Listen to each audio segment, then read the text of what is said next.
Assalomu alaykum do'stlar. Hammaga bugun yana bir bor Imom Zannujiyning Ilm olish sirlari kitobini o'qib tugatdim va buni taxminan 2 yoki 3 yil oldin birinchi bor o'qigandim va bunisi o'qishimda ham juda ham ko'p insightlar oldim va shu insightlardan 6 tasini sizlar bilan bo'lishmoqchiman. Xo'p, ko'p gapirmasdan unda boshladik. Birinchisi niyat ilmning yuragi. Ya'ni Zannujiy aytadi, ilmning boshlanishi ham, davomi ham, oxiri ham niyatga bog'liq.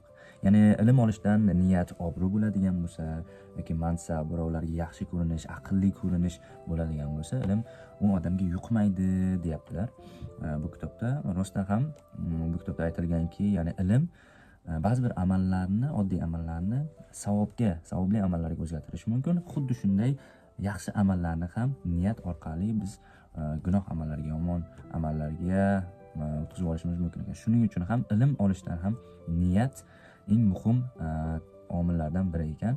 Shuning uchun ilm olishdan niyatimiz Allohning roziligi va unga amal qilib Allohga yanada yaqinlashishimiz bo'lishi kerak ekan. Shuning uchun birinchi insight albatta ilm olishimizdan yoki biror ishni boshlashimizdan niyatni to'g'ri qo'yish. Xo'p, ikkinchi insight ustozning duosi. O'zini o'zi katta kuch deb aytilyapti. Bu kitobda juda ham ko'p ustozni e'zozlash, unga yaxshi muomalada bo'lish, undan duolarni olish haqida juda ham ko'p ta'kidlangan. Rostdan ham bu hattoki bu kitobda aytilganki, ustozning roziligi bu ilm eshigining kalitidir deyilgan. Ya'ni ustozni rozi qilmasdan turib siz ilmga erisha olmaysiz degan ma'noda gap ketadi. Shuning uchun ham men o'zim ham shaxsan har doim harakat qilaman ustozlarimga yaxshi muomalada bo'lib, ularni rozi qilib, bergan ilmlariga rozi qilib, iloji boricha eplay olsam, ba'zilarini duosini ham olganman. Xudoga shukr, ingliz tili o'rgangan paytlarim yoki IT ni o'rgangan paytlarim, hozirda ham nemis tilini o'rganyapman. Ustozlarimni hurmatini joyiga qo'yib, ularni rozi qilishlikka har doim intilaman va bu juda ham yaxshi odat. Buni hammamiz qilishimiz kerak deb o'ylayman. Bu ikkinchi insight edi. Ya'ni ustozlarni hurmatini joyiga qo'yib, ularning roziligini olish. Xo'p, uchinchi insightimiz amal qilinmagan ilm unutilgan ilmdir. Rostdan ham qachonki biz ilmga amal qilmasak, u hayotimizdan chiqib ketar ekan. Ya'ni ilmga amal qilishlik bizni olgan ilmimizni mustahkamlaydi deb ta'kidlangan bu kitobda.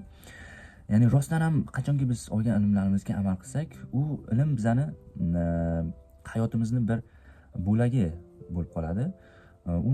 Umuman unutmaymiz u narsani, chunki u hayotimizning bir parchasiga aylanib bo'lgan.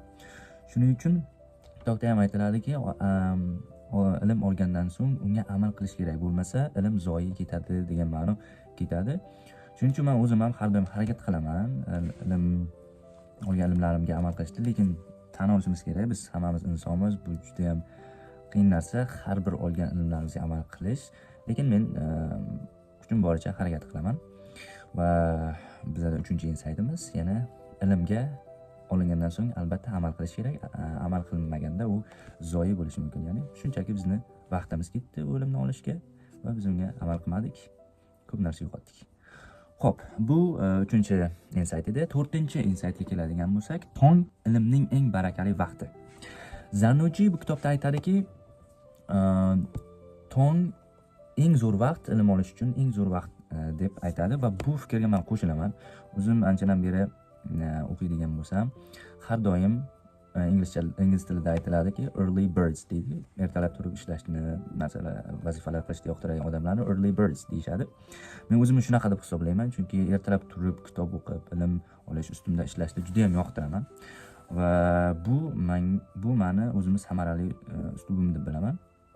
Bu yerda bu kitobda ham aytiladiki, ertalabda olingan ilm bizni miyamiz sof holatda bo'ladi va energiyamiz to'lgan holatda bo'ladi va yaxshi o'rgana olamiz.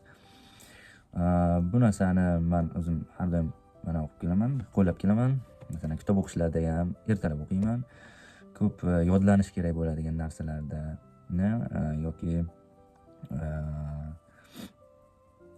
takrorlash kerak bo'ladigan narsalarda ertalablari shu narsalarni qilishga harakat qilaman, chunki menga qandaydir bu produktivniroq, samaraliroq tuyuladi. Xo'p, bu 4-chi insight edi bu kitobdan, ya'ni ertalab ilm olishning eng yaxshi vaqti. Xo'p, bizda 5-chi insaytimiz ilm yomon odatlarda baraka topmaydi. Ya'ni inson ilm olishga kirishdimi, demak u yomon odatlarda voz kechish kerak. Ya'ni iloji boricha bizdan hammasidan voz kechish qiyin. Sekin-sekin iloji boricha ulardan voz kechish kerak. Ilm olishga qasd qilgan odam o'zini gunohlardan, yomon odatlardan, yomon odamlar bilan yurishdan saqlanishi kerak. Va bu hozirda zamonaviy psixologiyada ham, miyani o'rganish anavlarida ham juda ham isbotini topgan. Ya'ni psixologlar ham ko'plari aytadi, agar biron narsani juda ham samarali jihatda bajarish uchun chalg'ituvchi narsalardan xoli bo'lish kerak. Ya'ni chalg'ituvchi narsalardan kechishga to'g'ri keladi deb aytilgan narsa bor. Xuddi shunga o'xshagan insight ham kelyapti bu yerda, gap ham ketyapti. Ya'ni biz gunohlarni, ma'siyatlarni tark etishimiz bizga ilm yuqishini, kayfiyatini oshiradi. Shuning uchun ilmga qasd qilgan odam o'zini har qanday yomon illat, yomon odatlardan tiyishga harakat qilishi kerak. Bu bizada 5-insight edi. Va oxirgisi 6-insight, ilmni do'stlar bilan baham ko'rish. Rostdan ham biz biror nima o'rgansak, o'qisak, biz uni do'stlarimizga yoki oila a'zolarimizga yoki shunchaki menga o'xshab kamerani yoqib unga gapirsak, bizga u o'rgangan ilmlarimiz yanada mustahkamlashadi va u narsani unutishimiz deyarli imkoni yo'q bo'lib qoladi agar biz xuddi shu mavzuni, o'rgangan narsalarimizni do'stlarimizga yoki birontaga gapirib bera olsak. Bu yerda ham shunga o'xshash narsa ketyapti bu kitobda ham, ya'ni do'stlar bilan bo'lish kerak, ya'ni birovga o'rgatish kerak. Keyin yana bir zo'r narsa bu joyda aytib o'tishim kerak, kitobda o'rgangan hamma narsani hamma narsa sarflash bilan kamayadi, lekin ilm sarflanishi bilan ko'payadi deb aytilgan. Bu juda ham zo'r insight bo'ldi, chunki rostdan ham biror narsani sarflasak, birovga bersak, bizda u kamayadi. Lekin ilmda qanchalik biz o'rgatsak, uni boshqalarga o'rgatsak, sarflasak, u shunchalik ko'payib borar ekan. Xo'p, xullas shu men olgan 6 ta insight, menimcha barchasi sizlarga manzur bo'ladi. Bo'ldimi, shuni 6 tagina insightmi deb o'ylayotganmisizlar? Yo'q, bu kitobning ichida juda ham ko'p foydali ma'lumotlar, juda ham ko'p. Buni shaxsan o'zlaring o'qib chiqishda tavsiya qilaman. Agar ilmga qiziqadigan odam bo'lsangiz yoki talab ilm bo'lsangiz, ilmga kirishgan odam bo'lsangiz, albatta tavsiya qilaman. Juda ham zo'r kitob.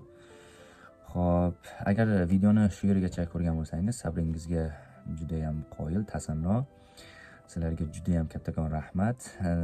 Bu shuni anglatadiki, siz ilmga qiziquvchi, o'zingizni ustingizda ishlashni yoqtiradigan inson ekansiz. Xo'p, agar video va ma'lumotlar, ushbu videodagi ma'lumotlar sizga yoqqan bo'lsa, like, comment, albatta obuna bo'lishni unutmang. Chunki kelajakda juda ham foydali kontentlar qo'yib boraman ushbu kanalda. Xo'p. Tugadi. Assalomu alaykum.